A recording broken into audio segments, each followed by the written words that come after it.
yang dapat menghancurkan amalan puasa. Yang dimaksudkan kalau kita sebutkan puasa berarti amalan siang. Baik ya, karena nanti Ramadan itu satu paket. Ada amalan siang, ada amalan malam.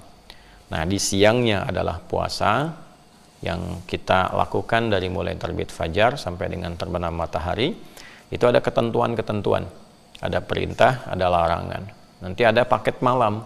Di malam pun nanti ada ibadah-ibadah paket malam yang dicontohkan bahkan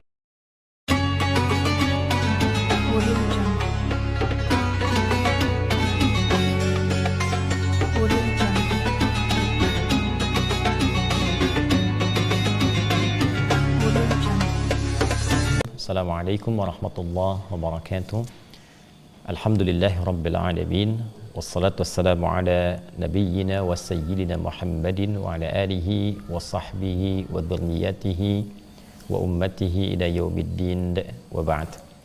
Saudara-saudariku dimanapun berada, semoga pagi hari ini kita semua tanpa kecuali mendapatkan kemuliaan di sisi Allah Subhanahu wa Ta'ala dengan segala kebaikan hidup yang kita terima, dengan segala ujian hidup yang kita jalani. Semoga seluruhnya mengantarkan keberadaan kita dalam ridha dan cinta Allah Subhanahu wa Ta'ala. Teman-teman, sebelum kita melanjutkan atau bahkan memulai kajian kita di pagi hari ini setelah ada di jeda subuh, dan semoga Allah berkahi pertemuan ini, kita tentunya turut mendoakan dan membersamai saudara-saudari kita dimanapun berada yang diuji oleh Allah Subhanahu wa Ta'ala.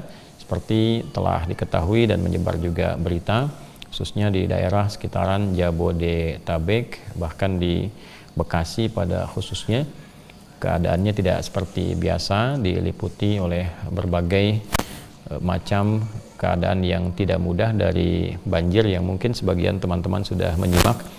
Untuk itu saya menghimbau dan mengajak kepada seluruh kita semua tanpa kecuali, tentu di berbagai tempat secara umumnya, agar kita saling mensupport.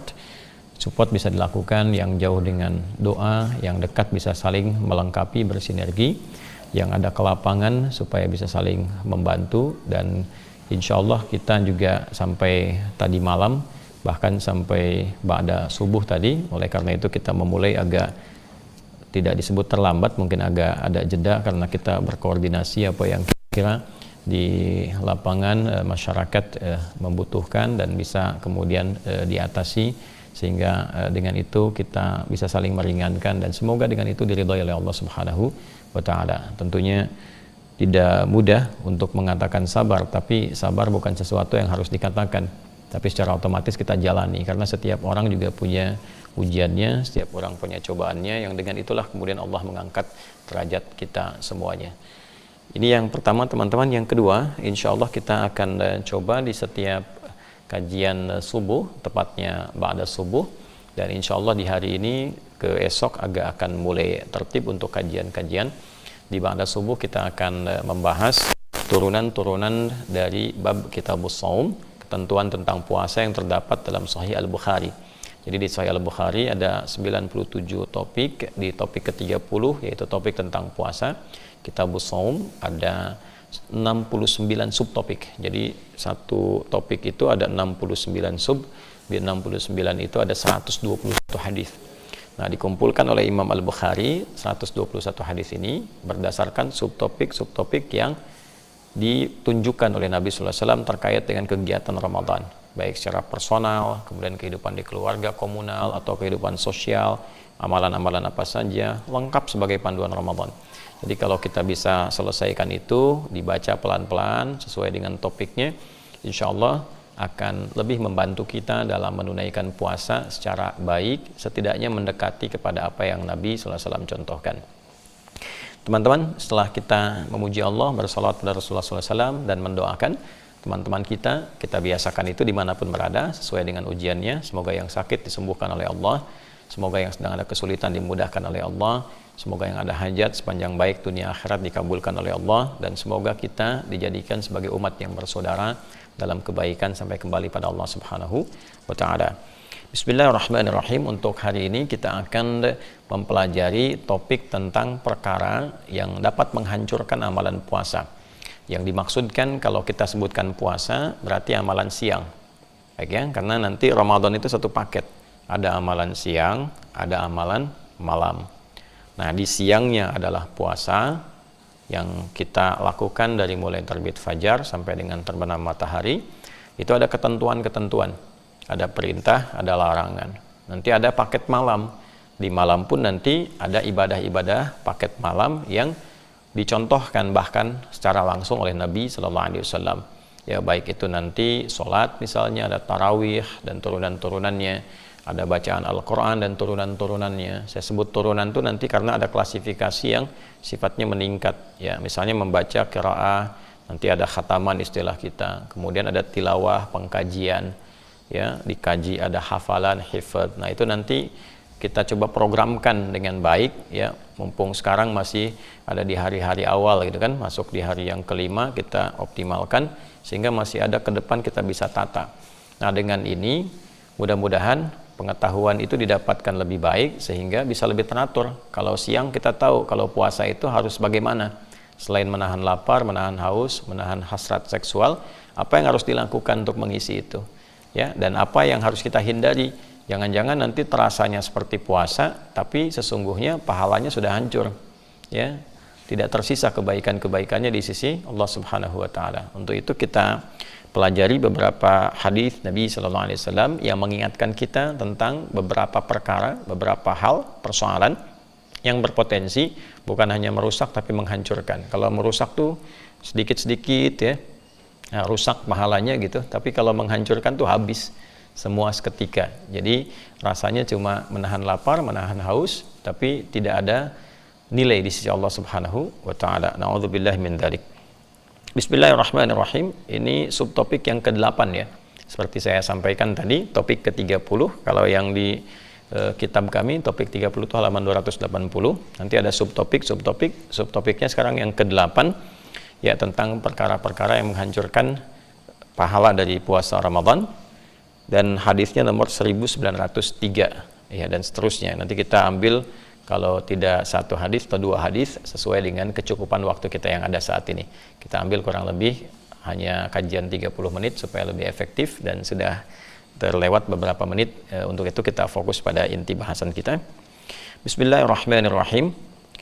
Babu man lam yada' qaula az-zuri wal 'amala bihi fi shaum.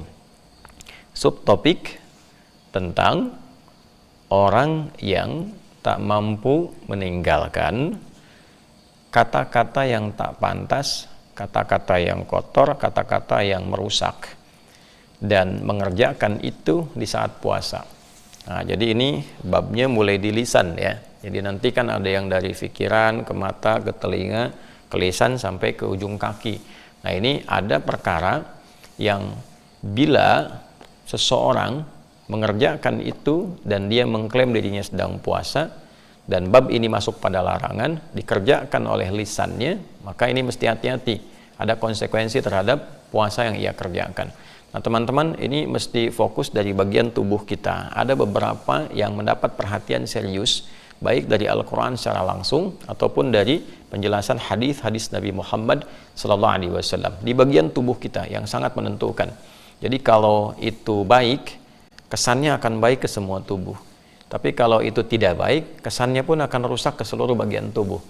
Dan di antara hal terpenting bagian tubuh kita yang menjadi juru bicara, ya, yang menjadi juru tutur dari semua keadaan hati, pikiran kita yang diekspresikan, yang dikeluarkan berupa harapan-harapan, itu lisan.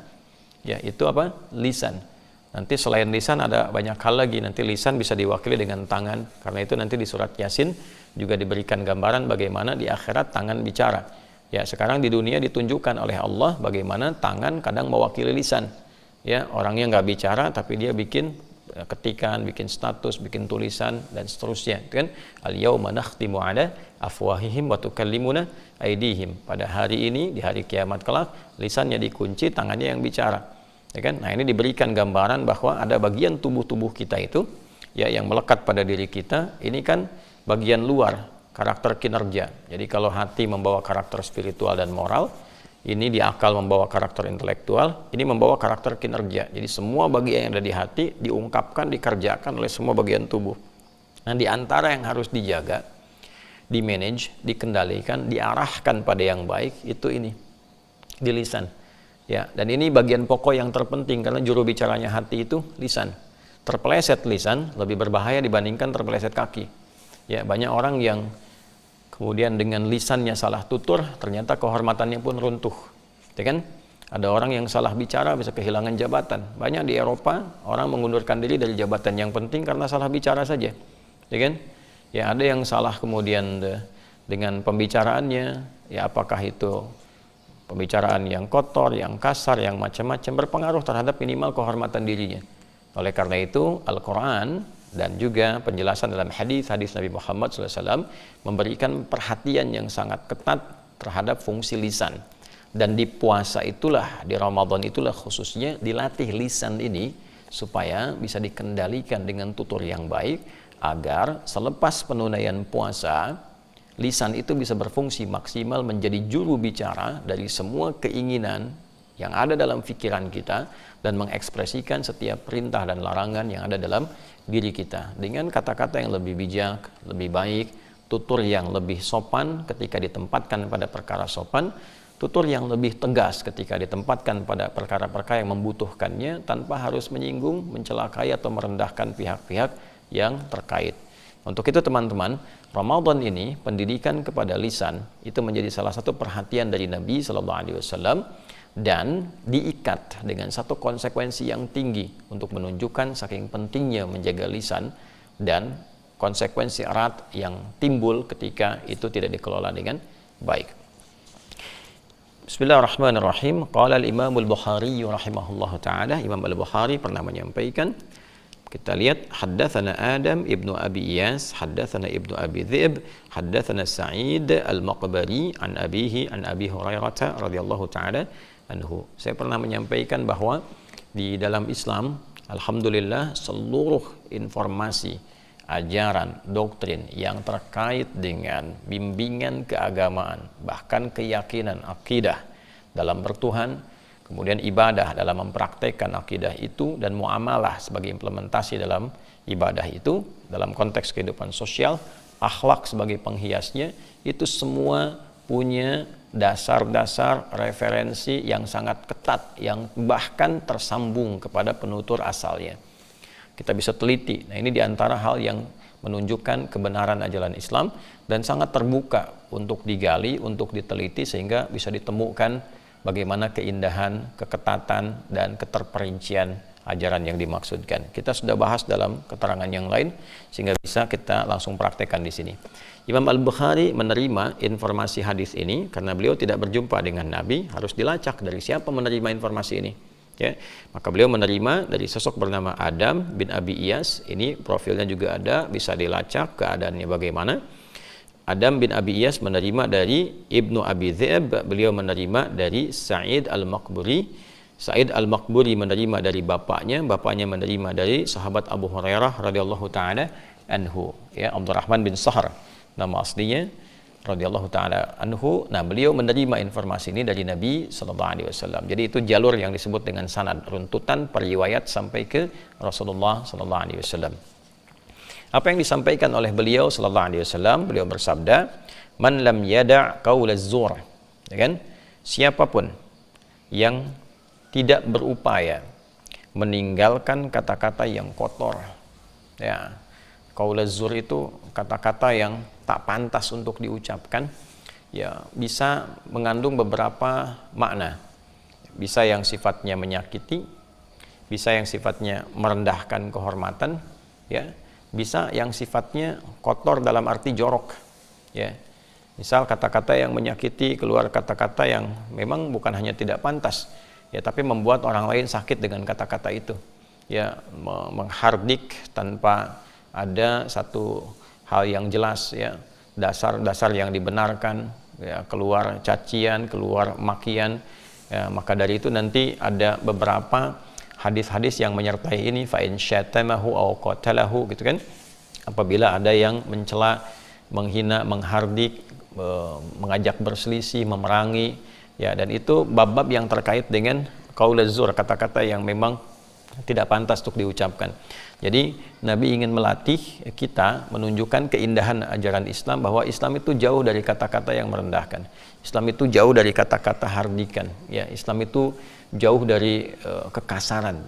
Jadi orang masuk Islam itu pasti muncul hal-hal yang positif, yang baik. Kata-katanya terukur. Ya, jadi kalaupun harus keluar satu hal yang keras, sifatnya bukan keras, tapi ada ketegasan yang terukur. Ya, tidak disertai dengan sesuatu yang merendahkan, kan? Sesuatu yang menghinakan misalnya. Jadi poinnya bisa memanage lisan ini dengan baik, ya, bisa diarahkan kepada hal-hal yang positif, sehingga saat puasa itu menjadi perhatian yang sangat utama. Sekali lagi, karena lisan ini juru bicaranya hati dan pikiran. Keliru mengungkapkan ini, runtuh kehormatan. Kalau bukan kehormatan pribadi, kehormatan orang lain. Sedangkan hak kehormatan bagi setiap hamba itu sangat dijaga oleh Allah Subhanahu wa Ta'ala. Untuk itulah kemudian muncul berbagai keharaman-keharaman untuk menjaga kehormatan. Makanya hukumnya haram, dari kata hurmah, sesuatu yang terhormat. Ya, kenapa diharamkan? Ya, supaya menjaga kehormatan hamba. Kenapa dilarang mencela? Sebab ketika mencela, runtuh kehormatannya. Kenapa dilarang menghina? Ketika menghina, ya runtuh kehormatan. Jadi hukum haram itu diturunkan supaya tidak hilang kehormatan. Demikian ujung kepala sampai ujung kaki. Kalau mau lebih naik lebih tinggi, kenapa dilarang? Ya, diharamkan misalnya korupsi dan sebagainya, zina, apalagi dosa-dosa besar yang lainnya, itu meruntuhkan kehormatan. Kalau bukan pribadi pelakunya, kepada orang lain. Ya. Nah, kemudian teman-teman, siapa yang tak mampu, dia meninggalkan hal-hal yang kotor di lisannya, yang tak pantas, ya, yang bisa merendahkan orang atau menghilangkan kehormatan, atau bahkan ya melahirkan syahwat dengan kata-kata yang jorok, gitu kan? Baik sifatnya itu dengan pornografi ataukah dengan porno aksi di lisannya, macam-macam hal-hal yang tak pantas dilakukan. Ya, wal amala bihi, ya, dan dia praktekkan itu dalam keadaan dia mengklaim sedang puasa. Ya, dia berpuasa tapi tetap mengeluarkan statement-statement yang tidak pantas, merusak.